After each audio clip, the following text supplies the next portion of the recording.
Hello and welcome back to the Metropole Grid. My name is Andrej. And I'm your host, Patrick. And thanks so much for tuning in. This is Game 4 of the MultiZone Store Championship. Cool. So we're out at Gatineau, which is the French side of Ottawa, from my understanding. I've only been there once, so I won't bother correcting you. I don't know the geography that well. So a couple friends and a lot of people from the Montreal Meta got into cars, respective cars. Yeah, it was a Netrunner road trip. Yeah, it was the almost famous of Netrunner. Yeah, it was a lot of fun. So this is round 3, I think. I think it's round 3.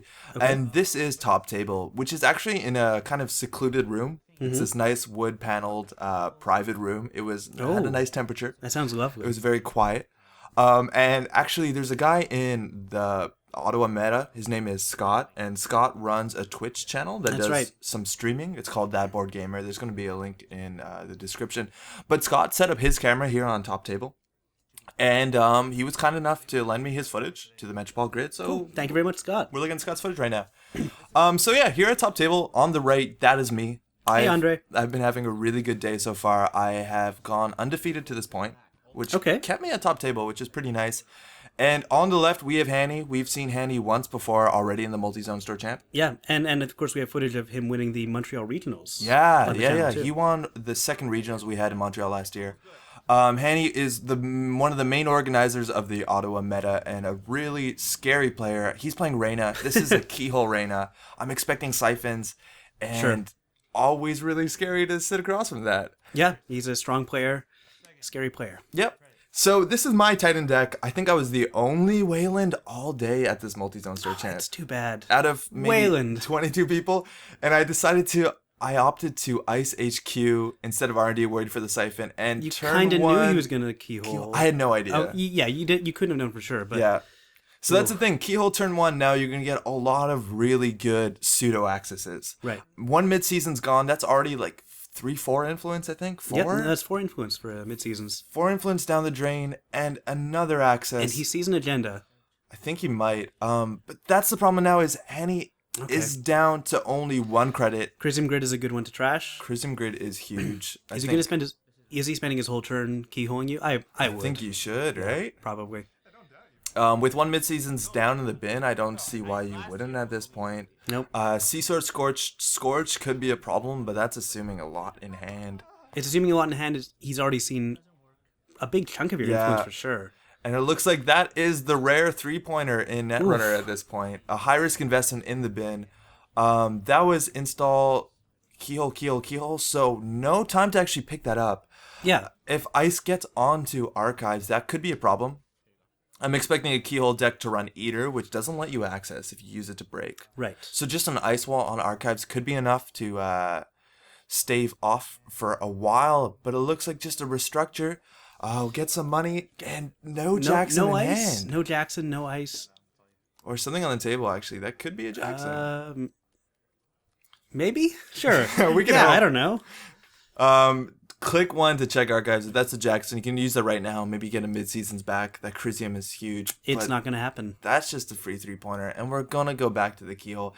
This is looking really, really bad. You're in a tough spot, and that's 2 Crisiums gone. That's really painful against this kind of deck. I think I have 3 upgrade slots in this deck. It's 2 Crisium, 1 Cyberdex Fire Suite, and 2 Crisium gone already. Crisium is so essential to counter this kind of deck. It is this kind of deck is everywhere. Deal. Yeah. I actually haven't seen the Keyhole Siphon. I did bring Keyhole Siphon to this Store Championship, and it did me well. Okay. And that is another high risk on the table, but you know what? Jackson Howard was on the table. Really? Yeah. That's so cheeky. Jackson Howard to save the day, double Crisium and high risk. Because you were hoping he'd keyhole first before he ran Archives, so you could save more than 1 agenda? I'm pretty sure he was going to go pick that up and check if it was a Jackson, and then continue to keyhole. Yeah. I wanted to see what he was going to get out of it. If he got 2 more agendas, I could Jackson those 2 away. Sure. Luckily, he only got 1, and so now Jackson is gone. It's an interesting situation. Not sure if it's the best, but the reason why I did that is that there is a mid-seasons in hand, and I wanted him to take an agenda. This deck is running 2 mid-seasons for a whopping 8 influence out of 17. And with only 1 credit, Hany's going to find himself to be massively tagged. Yep. So now you can do what you want with him. Yeah, I think I might have boosted that. I'm not sure how much I boosted it. I think Hany's going to grab the tags. You boosted by 2, tags. I think it was. 2? Okay. So he has 8 tags, is it? He has a lot of tags. Yeah, he has some tags now. Mother God is going to be res on R&D. That is 5 credits Yeah. to bring that up against the Reina tax. Oh, that's right. I always forget. Yeah, Reina's tricky. It's really easy to forget about Reina. It is.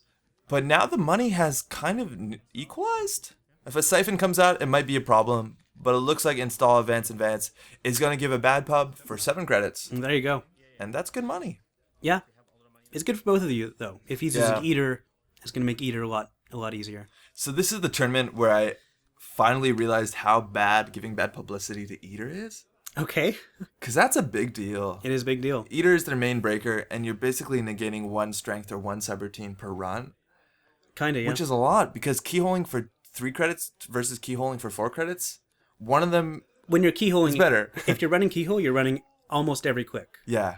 And so you gaining sort of 4 clicks or saving 4 credits. That can be a big problem. Okay, so you've iced up R&D a little bit more. Yeah. You have 7 credits. So this is the way that I play Titan. The way that I like to play Titan is a mixture of tag punishments. Yeah.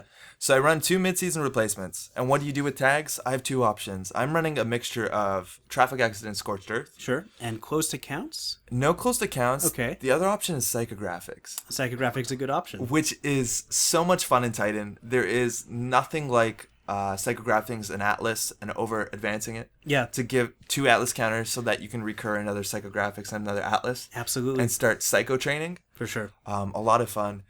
Sacrificial Construct actually comes down on Hany's side of the table, which kind of threw me for a loop. Well, Weyland has Program Destruction. Weyland does. I'm pretty sure that card is in his deck just to stop things like Lamprey from being trashed. Interesting. Which is kind of cool. Lamprey and Clot. Yeah.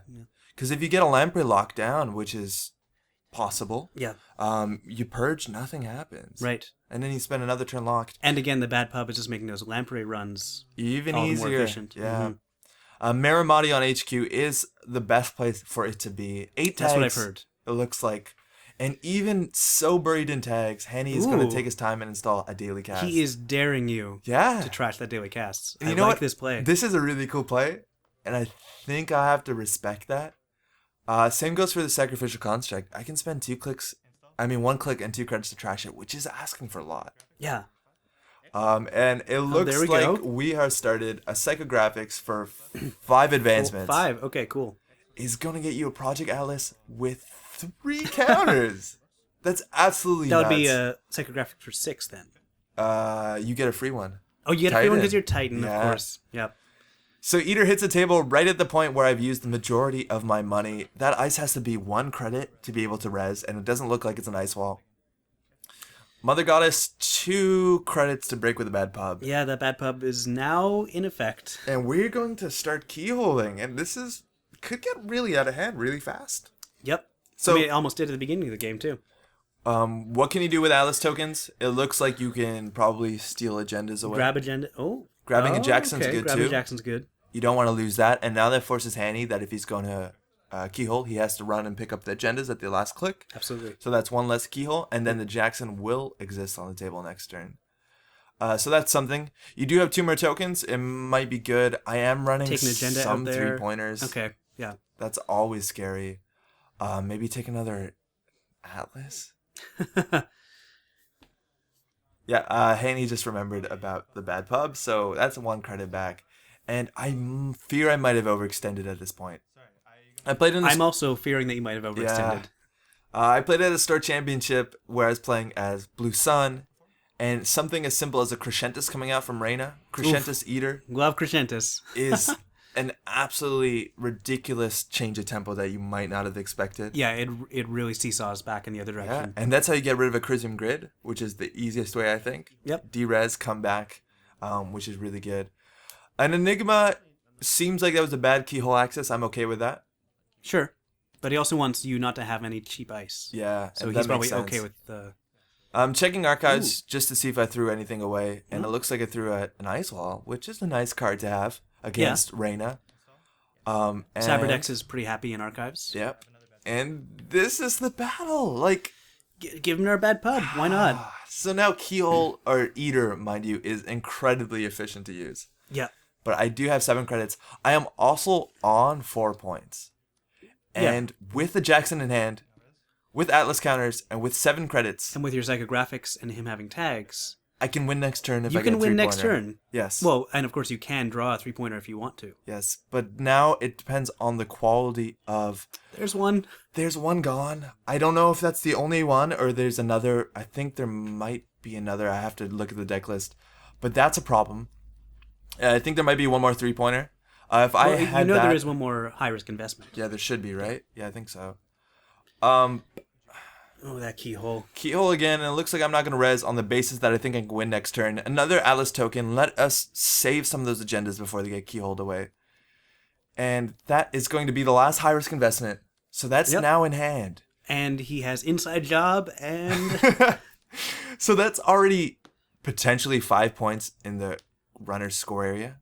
If this lands at Project Atlas, I'm in a really bad spot. But it looks like we are lucky with Scorched Earth.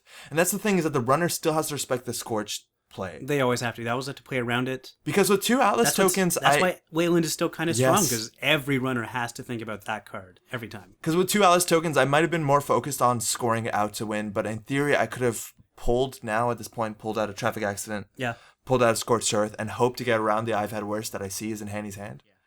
But I'm going to use my last Project Atlas to take out the last, another Project Atlas. Okay. And this is where I suddenly realized that I misplayed. I was thinking that you would shuffle psychographics back into your deck and then use Atlas to get the psychographics. That was the idea. That was the idea. That was entirely the winning move at this point. I realized that if I just did not use the Project Atlas, and next turn install a Jackson Howard, shuffle in a psychographics, and then pull it out with Atlas, install an agenda, and Psycho, I would have won the game. And you're going to see in about exactly right now, I'm going to put a card on the table and... Oh, there it is! There it is, ladies and gentlemen. Made a horrible mistake. Yep. Those are Andre's sad fingers. Oh no. And now we're going to have to take a time and think about how to play my rush deck, which is... now that it's coming problematic. Yes. Oh boy. And I have 5 points of agendas in hand. If something like a Knight comes out, a Corroder comes out, this can easily be a huge problem. I think Jackson on the table is still a pretty safe bet. Maybe throw some ice in front of that. Oh, this was really bad. It was really bad. Really bad. You did bad. So that was the idea. Is like, I mean, I guess you could have won. You did prevent him from winning in that case. I made it harder for him to win with the probabilities. Sure. But I think it was already pretty difficult considering how many agendas were already out of the deck. Yeah. And ice already in your hand. And yeah. And ice on Archives is a really big deal and something I probably should have invested in earlier on the basis that it stops an immediate keyhole run. Well, I think we're both learning a lot from watching this game. Yes. Yeah, cool. No, I think this is a really good game. I've Had Worse, Hany's going to use right away, which is paying for it. Good to know.